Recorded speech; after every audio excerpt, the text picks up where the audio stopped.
Halo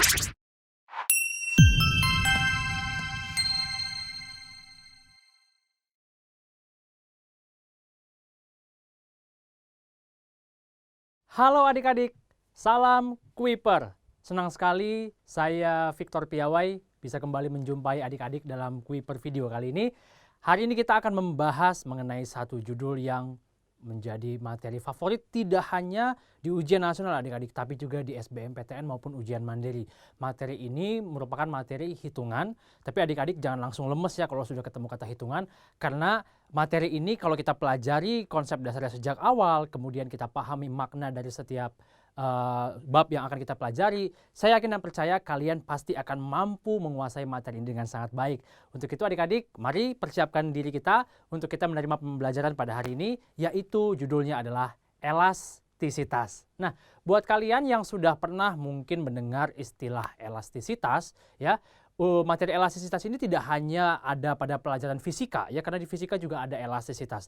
Di ekonomi juga ada. Hanya saja yang dipelajari tentunya bukan lagi berbicara soal pegas, ya. Kalau di fisika kan ngomongin tentang pegas. Tapi kalau di ekonomi, nah kita akan mengukur atau berbicara tentang banyak hal, ya. Beberapa hal yang akan kita bahas dalam elastisitas ini adalah elastisitas harga, kemudian ada elastisitas silang, dan juga ada elastisitas pendapatan, ya.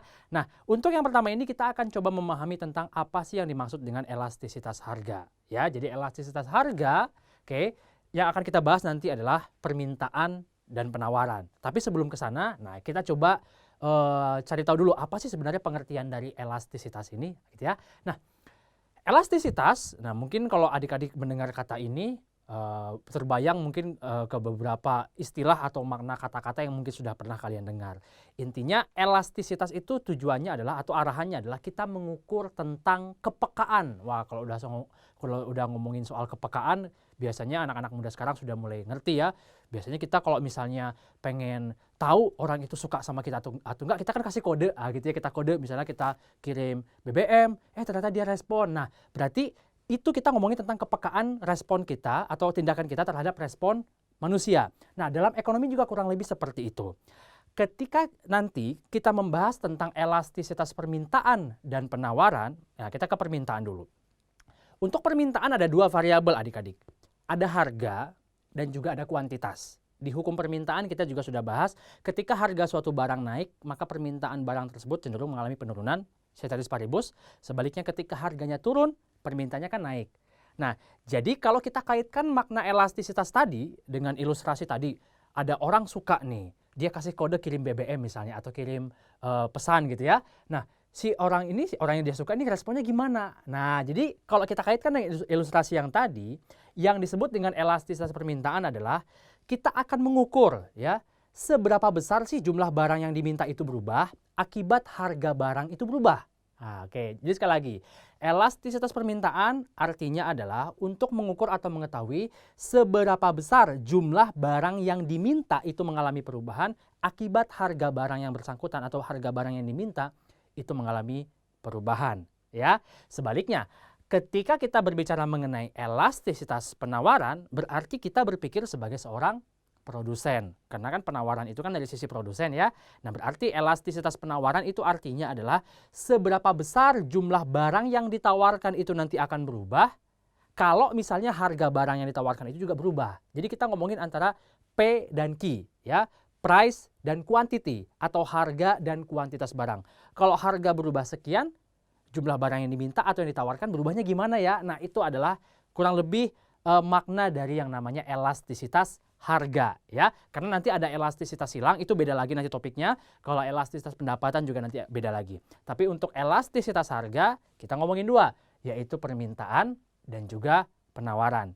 Itulah sebabnya adik-adik sangat perlu sekali untuk menguasai materi mengenai permintaan dan penawaran yang ada pada video tentang keseimbangan pasar ya. Jadi adik-adik harus kuat sekali konsepnya di situ, baru untuk elastisitas saya yakin kalian bisa menguasai ini juga dengan baik.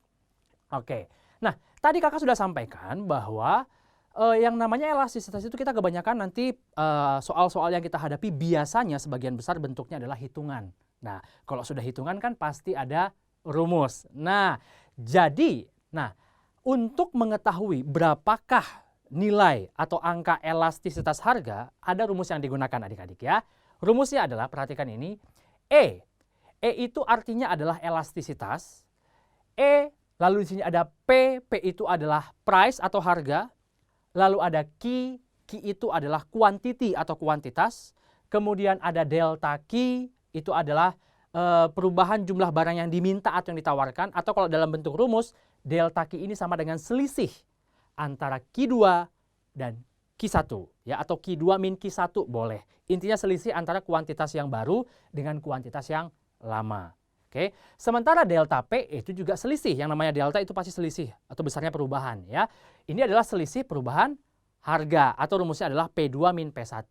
Jadi dapat disimpulkan, untuk mencari elastisitas, kita dapat menggunakan rumus ini ya, elastisitas harga ya. E sama dengan P per Q dikali delta Q per delta P. Jangan sampai lupa rumusnya ya. Elastisitas sama dengan P per Q dikali delta Q per delta P. Atau kita juga boleh menggunakan rumus yang ini ya. Elastisitas itu bisa kita ukur dengan cara mengukur persentase perubahan jumlah barang yang diminta atau yang ditawarkan dibagi dengan persentase perubahan harga barang yang diminta atau yang ditawarkan. Nah, jadi di sini persentase delta Q per persentase delta P. Nah, dari rumus ini adik-adik dapat disimpulkan bahwa untuk mencari elastisitas permintaan, untuk mencari elastisitas penawaran, itu rumusnya sama. Sekali lagi, untuk mencari elastisitas permintaan, untuk mencari elastisitas penawaran, rumus yang digunakan sama. E sama dengan P per Q dikali delta Q per delta P. Ya, jadi rumusnya tetap akan sama. Nah, kalau kita sudah ketemu dengan rumus, nah baru nanti untuk elastisitas, kalian juga wajib untuk menguasai koefisien elastisitas atau jenis elastisitas boleh ya. Nah, jadi nanti adik-adik kurang lebih gambarannya seperti ini. Kalau nanti kalian ketemu dengan soal-soal atau penghitungan elastisitas, kalian kan nanti akan menghitung ya. Ketika menghitung elastisitas dengan rumus yang sudah ada ini, elastisitas harga dengan rumus ini, yang pasti nanti akan keluar angka. Nah, angka itulah nanti yang akan kita analisis. Apakah termasuk kelompok elastiskah atau termasuk kelompok inelastiskah? Apakah uniter, apakah elastis sempurna atau inelastis sempurna? Nah, sekarang yuk kita sama-sama kenalan dengan masing-masing koefisien elastisitas tersebut. Yang pertama, ada yang namanya elastis atau koefisien elastisitas, judulnya adalah elastis. Ya, jadi sekali lagi yang pertama, ada koefisien elastisitas namanya adalah elastis. Apa itu elastis? Nah, elastis itu adalah koefisien yang besar, nilai elastisitasnya itu adalah lebih besar dari 1.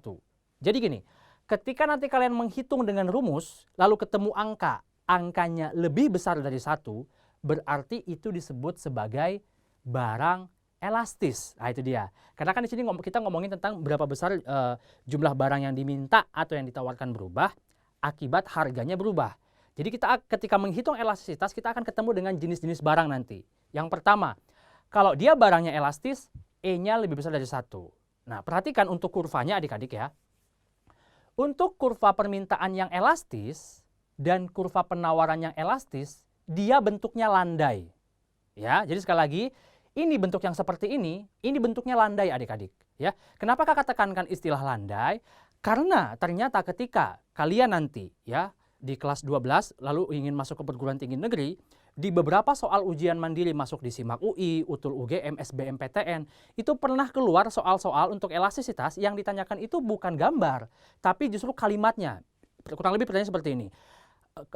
Jenis elastisitas yang kurva permintaan elastisitasnya berbentuk landai merupakan koefisien elastisitasnya apa? Nah, ya. Jadi ini bentuknya landai adik-adik ya. Kenapa dia dikatakan landai? Alasannya karena persentase delta Q-nya itu lebih besar daripada persentase delta P-nya. Kalau kalian lihat dari bentuk persamaan ini, kita bisa menyimpulkan bahwa barang yang elastis itu adalah barang yang sangat peka sekali terhadap perubahan harga. Jadi ketika harga berubah sedikit, maka jumlah barang yang diminta atau yang ditawarkan itu akan berubah drastis. Ilustrasinya misalnya seperti ini. Untuk permintaan, contoh ya untuk permintaan. Harga barang yang diminta harganya naik 5%, misalnya. Kalau dia barang elastis, maka permintaannya akan turun, ya kan? Nah, tapi turunnya berapa persen? Kalau dia turunnya melebihi persentase perubahan harga tadi, maka dia elastis. Misalnya gini, harga barang naik 5%, permintaan turun 10%, berarti kan drastis sekali dia turunnya kan? Berarti dia termasuk barang elastis, responsif terhadap perubahan harga. Harga berubah dikit aja, dia permintaannya berubah atau penawarannya berubah drastis. Nah ini kalau tipe-tipe cowok misalnya ya, si cowoknya ngasih kode dikit, si ceweknya langsung melting gitu ya. Itu berarti dia elastis, nah, berarti dia peka banget. Baru dikodein dikit udah langsung dia ya. Nah untuk barang juga seperti itu adik-adik ya. Jadi kalau barang tuh gitu, harga berubah dikit, tapi jumlah barang yang diminta ditawarkan berubah drastis, elastis itu. Contoh barangnya apa Kak? Contoh barangnya adalah barang-barang kebutuhan mewah. Ya, kita kan kurang lebih seperti itu. Kalau misalnya harga emas nih, harga emas naik dikit aja, pasti kita malas beli. Harga emas lagi naik, udahlah ngapain kita beli, misalnya kayak gitu kan. Berarti permintaannya akan turun drastis. Tapi coba harga emas turun sedikit saja misalnya, wah biasanya ibu-ibu, ayo kita belanja ke pasar, misalnya seperti itu, untuk membeli emas. Wah gaya ya. Nah berarti kebutuhan mewah itu cenderung elastis. Atau selain kebutuhan mewah, barang-barang yang punya barang pengganti yang banyak atau barang substitusinya banyak itu cenderung elastis. Jadi kalau harga barang berubah sedikit, dia permintaannya kan atau penawarannya berubah drastis. Kenapa? Karena dia bisa beralih kepada barang yang lain. Itu berarti dia elastis namanya. Oke? Nah, itu yang pertama. Yang kedua, ada yang namanya inelastis. Kalau elastis lebih besar dari satu, kalau inelastis dia kurang dari satu adik-adik. Nah untuk kurang dari satu berarti kebalikannya. Nah ini adalah jenis barang yang ketika harganya berubah, dia tidak begitu responsif. Nah gitu ya. Bentuk kurvanya gimana Kak? Cenderung curam. Perhatikan ini ya. Untuk barang yang inelastis, persentase delta P-nya itu lebih besar daripada persentase delta Q-nya. Sehingga bentuknya curam untuk permintaan, demikian juga untuk penawaran. Contoh barangnya apa Kak? Contoh barangnya adalah barang-barang kebutuhan pokok biasanya. Ya, kenapa kebutuhan pokok cenderung inelastis? Karena masyarakat itu tetap butuh. Jadi kalau misalnya harganya naik, iya sih permintaannya turun, tapi nggak akan drastis. Karena walaupun harganya mahal, masyarakat cenderung tetap untuk membelinya. Walaupun terjadi penurunan. Nah gitu ya, itu yang kedua. Kalau yang ketiga, nah ini ada yang namanya elastisitasnya, koefisiennya adalah uniter. Nah, kalau uniter, nah jadi dia seperti perbandingan atau tengah-tengah antara elastis dan juga inelastis. Uniter itu elastisitasnya sama dengan 1. Jadi persentase delta Q besarnya itu sama dengan persentase delta P. Ketika harga naik 5%, jumlah barang yang diminta turunnya 5%, berarti dia uniter. Atau ketika harga barang ditawarkan 5%, naik 5%, lalu jumlah barang yang ditawarkan naik juga 5%, berarti itu adalah uniter untuk penawarannya. Ya, jadi dia sama. Nah ini bentuknya dia nggak landai, nggak curam juga nggak, tengah-tengah ya, karena sama nilainya. Contoh barangnya apa Kak? Nah kalau untuk contoh barang, untuk uniter itu kasuistik adik-adik ya, jadi tidak berlaku mutlak. Tapi biasanya kalau barang-barang elektronik itu cenderung uniter biasanya. Barang-barang kebutuhan sekunder itu cenderung untuk uniter. Nah setelah uniter, nah yang keempat ada yang namanya adalah elastis sempurna. Nah untuk elastis sempurna adik-adik, itu koefisien elastisitasnya cenderung tak hingga. Kalau kalian lihat kurva, baik permintaan maupun penawaran, ini bentuk kurvanya sama. Jadi cenderung horizontal. Kalau horizontal perhatikan, yang berubah itu adalah Q-nya kan, tapi P-nya tidak berubah. Jadi makna dari elastis sempurna adalah berapapun jumlah barang yang diminta atau yang ditawarkan berubah, maka harga barangnya itu cenderung tetap. Nah itu dia ya. Contoh barangnya apa Kak? Nah ini juga cenderung kasuistik. Tidak berlaku mutlak seperti elastis dan juga inelastis. Tapi contoh-contoh yang pernah dikeluarkan biasanya adalah bumbu dapur. Karena bumbu dapur itu ya mau dia dijual atau permintaannya banyak atau sedikit, biasanya harganya cenderung akan tetap segitu. Biasanya seperti itu ya. Jadi sekali lagi itu adalah kasuistik. Oke? Nah yang terakhir ada yang namanya inelastis sempurna. Nah kalau inelastis sempurna, nah dia elastisitasnya sama dengan 0. Nah, kalau 0 berarti dia bentuk kurvanya adalah vertikal seperti ini, ya. Jadi di sini kebalikan dari elastis sempurna. Justru ini maknanya adalah berapapun harga barang tersebut, maka permintaan atau penawarannya itu tidak akan berubah, tetap segitu. Contoh barang yang mendekati inelastis sempurna, meskipun ini juga kasuistik, contohnya itu adalah obat-obatan, ya kan? Obat mau harganya mahal, mau harganya murah, permintaannya kan tergantung dari dosis yang orang sakit. Nah gitu kan, jadi tidak lantas karena orang sakit lagi banyak yang sakit, harga obat lagi mahal. Ya enggak lah, ya enggak seperti itu ya. Nah itu cenderung untuk inelastis sempurna ya. Nah, itu dia adik-adik gambaran tentang konsep dasar elastisitas. Nanti sebenarnya kalian akan lebih paham lagi kalau kita ketemu dengan soal. Itu dia ya. Oleh karena itu nanti di video yang selanjutnya kita akan coba latihan soal membahas berhubungan dengan elastisitas harga ini. Oleh karena itu adik-adik jangan kemana-mana. Sampai ketemu lagi dengan saya di video yang selanjutnya.